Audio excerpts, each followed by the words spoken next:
Hari ini aku mau ke event pasar santai yang ada di Garage Shop. Kebetulan aku ada janji sama temanku Kabir. Walaupun tampangnya sangar, dia itu jago masak loh. Kabir alias Bing Cipto, generasi ketiga dari warung sate kebuk Malang yang legendaris.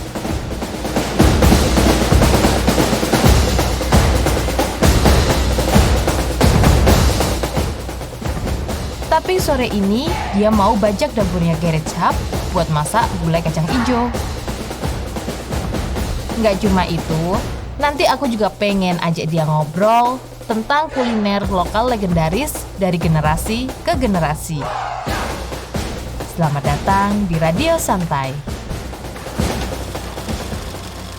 Ada orang beberapa tahun yang lalu ke warung itu, dia pernah makan ke warung tahun 55. Wow, 55. Datang lagi ke sini udah tua terus. Satenya tetep ya. Masih sama rasanya. Sama ingatan saya dulu, sama memori saya waktu saya makan ke sini sama bapak dan kakek saya, itu tetep. Oh, Ngecilin. bener sih. Jujur waktu pertama kali nyoba ini sate ku, mahal juga ya, $5.000. Nah terus saiki kamu sebagai generasi keberapa? Berarti ketiga. Apakah ada berkeinginan untuk melanjutkan sate gebuk atau malah ke ekspor ke makanan lain? Karena kan sekarang ternyata kamu menampilkan gulai kambing, gulai kacang hijau. Why? Gulai kacang hijau ini sih, ngobatin kangen ke almarhum bapak aja sih, karena kan ini lagi marak pop up kitchen di mana-mana. Semua punya tema sendiri-sendiri.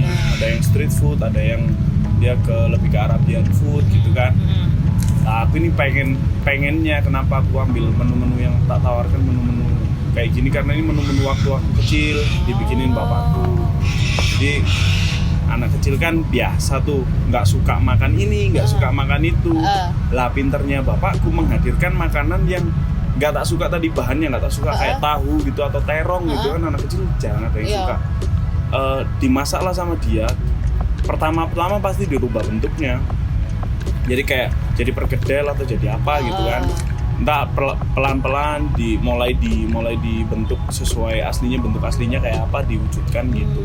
Dibumbui sedemikian rupa biar anaknya makannya keterima. Ya? Sampai sekarang akhirnya bingung apa yang nggak disuka. Suka semua. Terus jadi tekan dirimu sendiri, ono visi misi tersendiri nggak sih gawe sate gebuk sebagai warisan keluarga? Kalau sebagai warisan keluarga, aku ini cenderungan kenapa bikin warung sendiri itu karena nggak bisa menerapkan idealisku sendiri. Karena warung sate gebuk udah punya idealis yang nggak bisa dirubah sama sekali. Makanya aku kalau bilang visi misi pengennya ya bikin sate gebuk sama cabang, tetap cabang. Cuma mungkin tampilan, penyajian, variasinya lebih dibanyakin gitu lah. Lebih di modernin dikit lah. Tapi nggak merubah rasa sama sekali. Untuk pakem-pakem yang kayak rasa gitu kan, enggak lah kalau merubah jangan. Itu satu takut bukan karena minder, karena wih gila, bumbu itu lebih bisa 100 tahun tanpa diapa-apain sama generasi-generasi sebelum itu, tanpa maksudnya di modernisasi atau apa, nggak ada. Intinya tetap jalan gitu. Jadi ya ajaib sih, berjalan dengan ajaib kalau si sate gebuknya sendiri. Jadi mending yang keluar bikin lagi.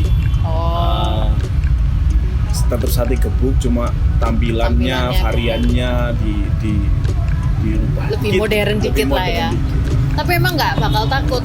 Biasanya kan stigmanya orang-orang kalau misalnya suatu tempat yang sudah terkenal legendaris nih, terus tiba-tiba dia buka cabang atau mungkin brandingnya di cabang lain ternyata lebih modern atau apa, kan biasanya pasti gak enak, pasti beda lah feel-nya kayak gitu. Nggak takut hal-hal yang seperti itu atau gimana? Nggak perlu takut, dicoba aja dulu. Fail nggak fail, sukses nggak sukses bonus. Kalau kata bapakku atau kalau prinsipnya sate gebuk, yang penting kita berangkat, jualan udah effort ya Mbak ya, terus masak yang enak, orang makan dengan seneng, sehat, pulang dengan seneng, udah selesai. Yes, Pak. Untuk gagal nggak gagal, sukses nggak sukses, susah. Terus pokoknya lakukan isi. Yang penting menang kendel. Menang kendel. Arema. Menang.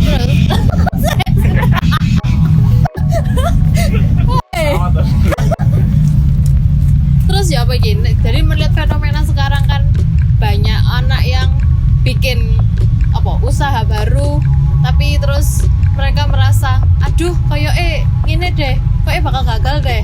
Nah sedangkan kan dirimu sebagai generasi ketiga, sate gebuk wes ngerti, sate gebuk jatuh bangunnya pasti kan anak masa-masa terpuruknya terus bangkit lagi. Nah itu bagaimana menghadapi hal seperti itu?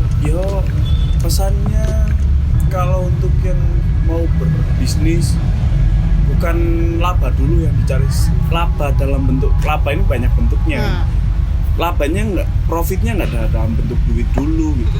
Kalau ujuk-ujuk buka, dia langsung ngurusnya udah, aku dalam 2 bulan atau 3 bulan ke depan harus BEP, setahun aku harus dapat uang berapa ratus juta gitu.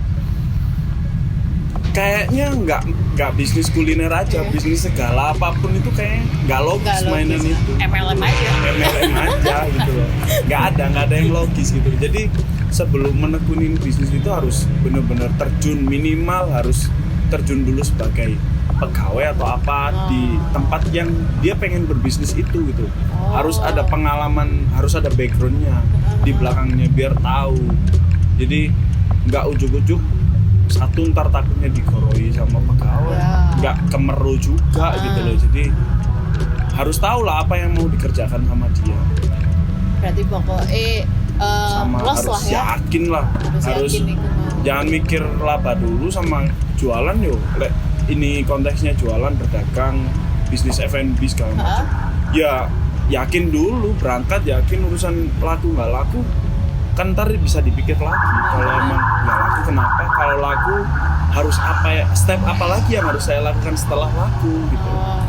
Tapi kalau misalnya ternyata dia wes ngerasa di titik bener-bener dia sudah melakukan usaha nih, ternyata kayak gak payu deh. Iku apa? Kudu ya apa? Apakah harus terus atau setelah evaluasi deh gimana menghadapi? Evaluasi selama ini kan kalau backgroundnya kita lihat dari si sate gebuk, ya evaluasi aja.